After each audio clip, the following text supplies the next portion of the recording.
రాష్ట్రంలో రోడ్డు యాక్సిడెంట్లు పెరిగిపోతున్నాయి. ర్యాష్ డ్రైవింగ్, ఫోన్ మాట్లాడుతూ బండి నడపడం, యూటర్న్లు, రాంగ్ రూట్లలో వెళ్లడం, డ్రంక్ అండ్ డ్రైవ్ వల్లే ఎక్కువ మంది చనిపోతున్నారు. ఇక హైదరాబాద్ కమిషనరేట్ పరిధిలో గడిచిన 4 నెలల్లో రోడ్డు ప్రమాదాల్లో 73 మంది చనిపోయారు. వారిలో ఎక్కువ శాతం యూటర్న్ వల్లే ప్రమాదానికి గురయ్యారు. ట్రాఫిక్ రూల్స్ పాటించి డ్రైవ్ చేస్తే ఇంతటి ప్రాణ నష్టం ఉండదని అధికారులు అంటున్నారు. ట్రాఫిక్ రూల్స్, ప్రమాదాలపై అవగాహన కల్పిస్తున్నా మార్పు రావటం లేదని చెప్తున్నారు. ఇక ఎవరైనా ట్రాఫిక్ రూల్స్ పాటించకపోతే కఠిన చర్యలు తీసుకుంటున్నామన్న హైదరాబాద్ ట్రాఫిక్ డీసీపీ రాహుల్ హెగ్దేతో Anil face to face. Road యాక్సిడెంట్లు అనేవి రకరకాల పద్ధతిలో జరుగుతున్నాయి, రకరకాల విధానంలో జరుగుతున్నాయి. సో ఈ రోడ్డు యాక్సిడెంట్లో పడి చాలామంది కూడా మృత్యువాత పడుతున్న పరిస్థితి. అసలు ఈ రోడ్డు యాక్సిడెంట్లు ఈ మధ్య కాలంలో ఏ విధానంతో రోడ్డు యాక్సిడెంట్లు జరుగుతున్నాయి, ఎలాంటి రకాల యాక్సిడెంట్లు అయితే జరుగుతున్నాయో తెలుసుకునే ప్రయత్నం చేద్దాం. మనతో పాటు హైదరాబాద్ ట్రాఫిక్ డీసీపీ రాహుల్ హెగ్డే ఉన్నారు. సార్ చెప్పండి, ముఖ్యంగా చూసుకుంటే ఈ మధ్య కాలంలో ఈ రోడ్డు యాక్సిడెంట్స్ అనేవి రకరకాల పద్ధతిలో జరుగుతున్నాయి. అంటే మీ దృష్టికి ఈ మధ్య కాలంలో వచ్చిన రోడ్డు యాక్సిడెంట్ల పద్ధతులు ఏ విధంగా ఉన్నాయి సార్? రీసెంట్గా వచ్చిన రోడ్ యాక్సిడెంట్స్లో మనం చూస్తే చాలా వరకు మనకు వెహికల్ రోడ్ ఎప్పుడు ఫుల్ క్లియర్ ఉంటుంది. ఆ క్లియర్ ఉన్నప్పుడు ఓవర్ స్పీడింగ్ ద్వారా అవుతున్నది. అట్లనే యూటర్న్స్, జంక్షన్స్, దీంట్లో కొన్ని సిగ్నల్స్ ఉంటే కూడా సిగ్నల్ జంప్ చేసుకోండి వెళ్ళడము, లేదంటే నైట్ టైమ్ చాలా ఫాస్ట్గా వచ్చి జంక్షన్స్లో ఎక్కువ వెహికల్స్ ఉండదు కాబట్టి అప్పుడు కూడా సిగ్నల్ జంప్ చేసుకొని వెళ్ళడము, ఇలాంటి ద్వారా ఆపోజిట్ సైడ్ నుంచి వచ్చేది కానీ లేదంటే వేరే డైరెక్షన్ నుంచి వచ్చే వెహికల్స్ ఓకే సిగ్నల్ గ్రీన్ ఉంది కదా అని వాళ్ళు ముందుకు వెళ్తుంటారు, బట్ రెడ్ ఉన్న వాళ్ళు కూడా ముందుకి వచ్చి అట్లా యాక్సిడెంట్స్ అవుతుంది. అట్లనే యూటర్న్స్లో చూడకుండా, అంటే మెయిన్ క్యారేజ్ వే ఎవరికి రైట్ ఆఫ్ వే ఉంటుంది వాళ్ళు వస్తుంటే కూడా ఆ వెహికల్ని చూడకుండా వాళ్ళు యాక్చువల్లీ యూటర్న్ తీసుకోవాలి, ఆగి చూసుకోండి ముందు యూటర్న్ తీసుకోవాలి. సో అట్లా కాకుండా సడన్గా వచ్చి ఫాస్ట్గా యూటర్న్ తీసుకుంటున్నారు.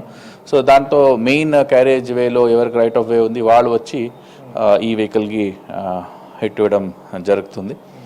సో ఇట్లా కొన్ని ప్లేసెస్లో విజిబిలిటీ లేకుండా ఉండడము, కొన్ని డ్రంక్ అండ్ డ్రైవ్, ఇట్లా వేరియస్ మొబైల్ ఫోన్ డ్రైవింగ్, ఇది కూడా మొబైల్ ఫోన్ ఈవెన్ 2 వీలర్ కానీ 4 వీలర్ కానీ వాళ్ళు మొబైల్ మీద ఫోకస్ చేస్తూ ఆపోజిట్ డైరెక్షన్లో కానీ పక్కనే వస్తున్న వెహికల్స్ చూడకుండా దానికి హిట్ ఇస్తున్నారు. సో అట్లా యాక్సిడెంట్స్ అవుతున్నాయి. మనకు ఎప్పుడు రోడ్ ఖాళీ ఉంటుందో ఆ టైంలోనే యాక్సిడెంట్స్ అవుతుంది. Mostly night, very late nights or early mornings, almost 12 తర్వాత అండ్ బిఫోర్ 5 o'clock యాక్సిడెంట్స్ జరుగుతుంది. దానికి one of the main reason ఏమంటే ఐదర్ వాళ్ళు స్లీప్ డిప్రైవ్ అయ్యి డ్రైవ్ చేయడం ఒకటి, లేదంటే మొత్తం రోడ్డు క్లియర్ ఉంది అని చాలా ఫాస్ట్గా ఓవర్ స్పీడింగ్ చేయడము ఇదొకటి. ఈ 2 రీజన్స్తో అవుతుంది. మీ దృష్టికి ఇప్పటి వరకు కూడా యాక్సిడెంట్ల విషయానికి వస్తే ఎక్కువగా ఏ విధమైన యాక్సిడెంట్లు జరుగుతున్నాయి? అంటే యూటర్న్లు అని చెప్తున్నారు, అంటే ఇలాంటివి ఏమన్నా ఎక్కువగా మీ దగ్గరకు రావడం జరిగిందా? అన్ని ఆస్పెక్ట్స్లో వచ్చింది. రీసెంట్గా వచ్చిందంటే యూటర్న్స్ దగ్గర ఆయన యాక్సిడెంట్స్ ఉన్నాయి. దానికి కూడా మనం కరెక్టివ్ మెజర్స్ కొన్ని తీసుకుంటున్నాము. యూటర్న్ దగ్గర కాషన్ బోర్డ్ పెట్టడము, మన స్టాపర్స్ని పెట్టి కొంచెం వెహికల్ స్లో డౌన్ అయ్యేలాగా చేయడము, ఆపోజిట్ సైడ్ నుంచి వచ్చే వెహికల్స్కి విజిబిలిటీ ఉందా లేదా చూడడము. సో ఇట్లా మనం కొన్ని ఆస్పెక్ట్స్ చేస్తున్నాము. దాని ద్వారా కొన్ని ప్లేసెస్లో కూడా వెహికల్స్ స్లో డౌన్ అయ్యి యూటర్న్ చేసుకుంటుంది, దాంతో యాక్సిడెంట్స్ తగ్గుతుంది. ఓకే, ఈ హైవేల విషయానికి వచ్చినా లేదా మెయిన్ రోడ్డు విషయాలకు వచ్చినా కూడా ఈ యాక్సిడెంట్లు అనేవి కొంతమంది అంటే నిద్రపోతున్న సమయంలో కావచ్చు, అంటే అర్లీ మార్నింగ్ ఆ టైంలో కావచ్చు జరుగుతుంటాయి. కానీ కొన్ని యాక్సిడెంట్ల విషయానికి వస్తే హై బీమ్, లో బీమ్ అనేది ప్రత్యేకంగా ఏర్పాటు చేసి ఉంటుంది. సో అలాంటి టైంలో కూడా ఈ యాక్సిడెంట్లు అనేవి చాలా ఎక్కువగా పెరుగుతున్నాయి. సో దీనికి సంబంధించి మీరేం మాట్లాడతారు? అవును, కొన్ని వెహికల్స్ మీరు చెప్పినలాగా హై బీమ్ వేసుకొండే తిరుగుతుంటుంది. సో దాంతో ఆపోజిట్ సైడ్ నుంచి వచ్చే వెహికల్కి విజిబిలిటీ ఉండకుండా ఆ వెహికల్ డ్రైవర్ కన్ఫ్యూజ్ అయ్యి ఐదర్ లెఫ్ట్ కానీ రైట్ కానీ తీసుకుంటే అక్కడ ఉన్న వెహికల్ ఆగిన్న వెహికల్ ఉండొచ్చు, లేదంటే స్లో మూవింగ్ వెహికల్ ఉండొచ్చు, ఆ వెహికల్కి డాష్ ఇవ్వడం జరుగుతుంది. హై బీమ్ ఒకటే కాకుండా కొన్ని వెహికల్స్లో ఈ వేరే అలా అంటే చాలా హై ఇంటెన్సిటీ ఉన్న డాజ్లింగ్ లైట్స్ ఇవన్నీ కూడా పెట్టుకుంటున్నారు. దాంతో కూడా ఇబ్బంది అవుతుంది. సో దాని మీద కూడా మనం అలాంటి వెహికల్స్ని ఐడెంటిఫై చేసుకోండి, దాని మీద కూడా స్పెషల్ డ్రైవ్ చేస్తున్నాం. సో దీంతో వాళ్ళు జస్ట్ ఒక ఫ్యూ సెకండ్స్ రోడ్ మీద నెగ్లెక్ట్ చేస్తే కూడా డెఫినెట్లీ వాళ్ళకి ప్రమాదకరంగా ఉంటుంది.